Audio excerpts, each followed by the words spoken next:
क्या Aryan Khan cruise drug case से समीर वानखेड़े को हटा दिया जाएगा? क्या जिस क्रूज ट्रक केस की जांच की तह तक पहुंचने की समीर कोशिश कर रहे थे, वो केस अब उनके हाथ से छीन लिया जाएगा? क्या समीर वानखेड़े की नौकरी पर खतरा मंडरा रहा है?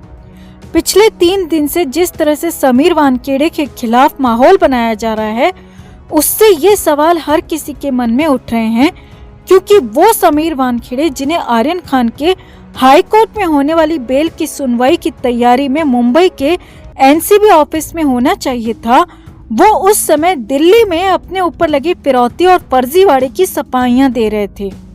उनकी निजी जिंदगी का तमाशा बनाया जा रहा है। जो लोग कल तक शाहरुख खान के मुस्लिम होने का विक्टिम कार्ड खेल रहे थे, अब वही दोगले लोग समीर वानखेड़े पर मुस्लिम होने के आरोप लगा रहे हैं। इतना ही नहीं, समीर वानखेड़े पर वसूली के आरोप भी लगा दिए गए हैं। उनके धर्म और जाति पर सवाल उठाए जा रहे हैं। उनके परिवार के एक एक सदस्य को बदनाम किया जा रहा है। और ये सब कुछ करने में तन मन धन से लगे हैं उद्धव सरकार के मंत्री नवाब मलिक, जिनकी खुद की पार्टी के पूर्व गृह मंत्री अनिल देशमुख 100 करोड़ की वसूली के मामले में फरार हैं। और ये उस मुंबई पुलिस से कार्रवाई करवाना चाहते हैं जिसके खुद के पूर्व कमिश्नर परमवीर सिंह इनकी सरकार के लिए वसूली करने के आरोपों के चलते अंडरग्राउंड है। चलिए अब जानते हैं कि क्या आरोप समीर वानखेड़े पर लगाए जा रहे हैं और इसका क्या असर पड़ने वाला है। आप भी समीर वानखेड़े का साथ देने के लिए, उनकी हौसला अफजाई करने के लिए कमेंट में we are with you, we trust you जरूर लिखें और वीडियो को लाइक और शेयर कर उन्हें बदनाम करने वालों के मुंह पर तमाचा जड़ें। तो ताज़ा मामला है रविवार का, जब क्रूज मामले में एनसीबी के पंचनामे में साइन करने वाले एक विटनेस प्रभाकर सैल ने सोशल मीडिया पर एक वीडियो और एफिडेविट की पिक्चर डाली, जिसमें उसने कहा कि 2 अक्टूबर को क्रूज रेड के बाद एनसीबी ने उससे खाली कागजों पर साइन करवाए। प्रभाकर सैल इसी पंचनामे में एक और गवाह केसी गोस्वामी का बॉडीगार्ड है, जो कि इन दिनों फरार बताया जा रहा है। कहा जा रहा है कि पुणे पुलिस इसे किसी पुराने मामले के एफआईआर के तहत ढूंढ रही है। प्रभाकर सैल ने ये भी कहा कि उसने रेड के बाद केसी गोस्वामी को सैम डिसूजा से मामले में 25 करोड़ की डील करने की बात सुनी थी, जो कि 18 करोड़ में फाइनल हुई, जिसमें से 8 करोड़ समीर वानखेड़े को दिए जाने थे। ये भी कहा कि शाहरुख खान की मैनेजर पूजा ददलानी कार से पैसे लेकर आई भी थी और शायद 38 लाख रुपए भी उसने दिए थे। एनसीबी के खिलाफ इस खुलासे के बाद प्रभाकर ने मुंबई की सीपी से भी मुलाकात की। प्रभाकर ने यह भी कहा कि मेरी जान को समीर वानखेड़े से खतरा है। इस बीच केसी गोस्वामी भी सामने आया और इस पूरे मामले में उसने अपना पक्ष भी रखा। लेकिन पहले प्रभाकर सैल और उसके आरोपों की बात करते हैं। अगर वाकई आर्यन खान केस में उसने ब्लैंक पेपर्स पर साइन किए थे, तो वो इतने दिनों से चुप क्यों था? जिस 25 करोड़ की डील की वो बात कर रहा है, वो उसने सुनी थी, लेकिन इसका कोई प्रूफ उसने अभी तक नहीं दिया। अगर समीर वानखेड़े को 8 करोड़ रुपए देने की कोई बात कर रहा था, तो इसे साबित करना होगा कि समीर वानखेड़े ने वो पैसे लिए थे या नहीं लिए थे। अगर समीर वानखेड़े को पैसे मिल ही गए थे, तो डील होने के बाद आर्यन खान को गिरफ्तार करने की क्या जरूरत थी? और अगर नहीं मिले थे, तो क्या शाहरुख खान, जो इस समय अपने बेटे को बेल दिलाने के लिए महंगे वकीलों पर पानी की तरह पैसा बहा रहे हैं, क्या अपने और अपने बेटे की इमेज बचाने के लिए 25 या 18 करोड़ जो भी डील थी वो नहीं दे सकते थे? दूसरी बात, एनसीबी समीर वानखेड़े के नेतृत्व में इस केस में 2 बार आर्यन की जमानत रद्द करवा चुकी है। क्या शाहरुख खान, जो कि बताया जा रहा है कि बेटे के जेल जाने से इतना परेशान है कि न खा रहे हैं न सो रहे हैं, वो एनसीबी को पैसे देकर मामला रफा दफा नहीं कर सकते थे? इससे ये तो साफ है कि इस मामले में एनसीबी या समीर वानखेड़े से पैसों की कोई डील शायद हुई ही नहीं थी। तो फिर ये आरोप लगाने के क्या मायने हैं? अब इसे समझने से पहले आपको नवाब मलिक के बड़बोलेपन से दिए बयान पर ध्यान देना होगा, जिनके खुद के दामाद समीर खान को इन्हीं समीर वानखेड़े ने ड्रग्स मामले में इसी साल जनवरी में गिरफ्तार किया था और उसकी जमानत करवाने में मंत्री जी को 8 महीने लग गए थे। समीर वानखेड़े इतने ही करप्ट थे तो नवाब मलिक ने अपने दामाद को पैसे देकर एनसीबी के चंगुल से फौरन क्यों नहीं छुड़वाया? इतने महीने और पूरी कानूनी प्रक्रिया से उन्हें क्यों चलना पड़ा? क्या अपने दामाद को वो पसंद नहीं करते?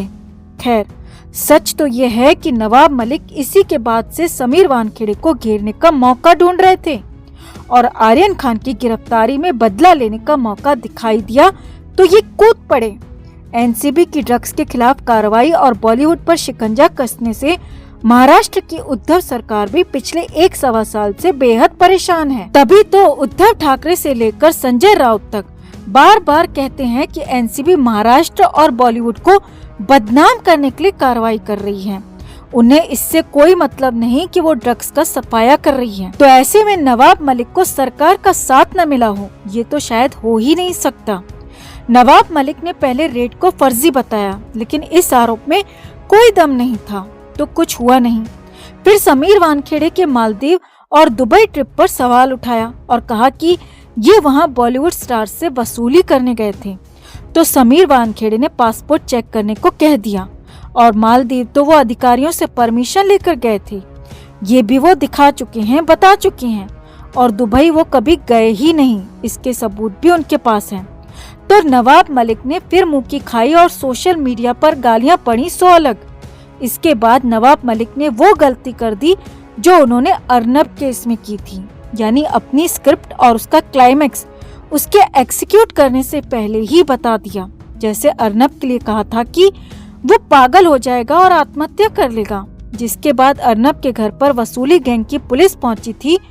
वो जेल गए लेकिन न पागल हुए न ही आत्महत्या की, बल्कि हीरो बन के बाहर निकले। अब समीर वानखेड़े के साथ भी सब कुछ ठीक उसी स्क्रिप्ट के तहत हो रहा है, जिसका क्लाइमेक्स महाराष्ट्र की वसूली सरकार के मंत्री नवाब मलिक पहले ही बता चुके हैं। जैसा कि नवाब मलिक ने कहा था कि वो समीर वानखेड़े की नौकरी छीन लेंगे और उन्हें जेल भेज देंगे, ठीक उसी पर काम करते हुए समीर वानखेड़े पर फंदा कस दिया गया है। वैसे भी नवाब मलिक और उद्धव सरकार को उनकी मर्जी के खिलाफ चलने वालों को इस तरह से फंसाने का काफी पुराना अनुभव है, जो कि हम पिछले साल से देख रहे हैं। Prabhakar Sail drug cruise case मामले में गवाह है। जांच एजेंसियों के साथ अक्सर ऐसा होता है कि गवाह किसी दबाव या लालच में आकर पलट जाते हैं। तो ऐसे में प्रभाकर सैल का अपनी गवाही से पलटना वैसे ही शक पैदा कर रहा है। लेकिन ध्यान देने वाली बात यह है दोस्तों कि प्रभाकर सैल ने समीर वानखेड़े पर एक्सटॉर्शन यानी फिरौती का आरोप लगाया है, न कि रिश्वत मांगने का। क्योंकि अगर रिश्वत का आरोप है तो फिर देने वाले और लेने वाले दोनों फंसेंगे। यानी समीर वानखेड़े ने शाहरुख खान से अगर रिश्वत मांगी और शाहरुख खान ने रिश्वत दी तो दोनों पर कार्रवाई होगी। और ये बोल रहा था कि पूजा ददलानी जो शाहरुख खान की मैनेजर हैं, वो पैसे लेकर आई थी, तो इसमें वो फंस सकते हैं। लेकिन फिरौती के मामले में फिरौती मांगने वाले पर शिकंजा कसा जाता है। दूसरी बात, फिरौती मामले पर राज्य की पुलिस केस दर्ज करके खुद कार्रवाई करने का अधिकार रखती है। इसीलिए समीर वानखेड़े मुंबई पुलिस के डीजी को चिट्ठी लिखकर प्रभाकर के आरोपों पर इस मामले में कार्रवाई न करने की रिक्वेस्ट कर रहे थे, जिससे लोग ये कह रहे थे कि समीर वानखेड़े ने कुछ नहीं किया तो फिर वो मुंबई पुलिस की कार्रवाई से क्यों डर रहे हैं। दरअसल अगर मुंबई पुलिस एक्सटॉर्शन का मामला दर्ज करती है तो वो आरोप के आधार पर समीर वानखेड़े को गिरफ्तार कर सकती है। और अगर समीर वानखेड़े गिरफ्तार हो गए तो उन्हें क्रूज ड्रग केस की जांच से हटा दिया जाएगा, जो नवाब मलिक जैसे लोगों का खास मकसद है। वहीं हम आपको बता दें कि प्रभाकर जिसका बॉडीगार्ड है वो गोस्वामी, जो कि इस मामले में एक गवाह भी है, वो भी सामने आया है और उसने प्रभाकर सैल की इन तमाम बातों को बेबुनियाद बताया है। और गोस्वामी ने यह कहा है कि इस तरह की डील की कोई बातचीत हुई ही नहीं थी। और दूसरी बात, जो आर्यन से वो फोन पर बात करा रहा था, क्योंकि आर्यन के पास फोन नहीं था, इसीलिए वो आर्यन खान के कहने पर उनके परिवार वालों से संपर्क करवाने की कोशिश कर रहा था। और वो उन तमाम आरोपों को खारिज कर रहा है जो प्रभाकर सैल ने लगाए हैं। अब इस पूरे मामले में हुआ क्या है कि एनसीबी ने समीर वानखेड़े पर प्रभाकर सैल के आरोपों को लेकर जांच करने की बात कह दी है। इसके लिए इंटरनल विजिलेंस के तहत काम भी किया जा रहा है, यानी एनसीबी अपने अफसर की इंटरनल इंक्वायरी करेगी और जांच के नतीजे आने के बाद ही कोई फैसला लिया जाएगा। समीर वानखेड़े दिल्ली इसी वजह से गए जिससे एनसीबी हेड उनसे इस मामले की जानकारी ले सकें और वो अपना पक्ष रख सकें। अब इससे आर्यन केस पर क्या फर्क पड़ेगा? जाहिर सी बात है दोस्तों कि जिस समय समीर वानखेड़े को आर्यन के खिलाफ सबूत इकट्ठा करने थे, वो उस समय इन पचड़ों में पड़कर केस पर ठीक से ध्यान नहीं दे पा रहे हैं।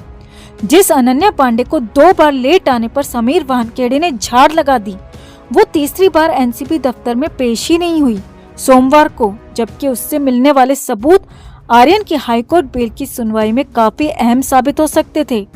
इधर जांच अधिकारी समीर वानखेड़े खुद दिल्ली की दौड़ लगा रहे हैं, तो अनन्या से पूछताछ कैसे करते?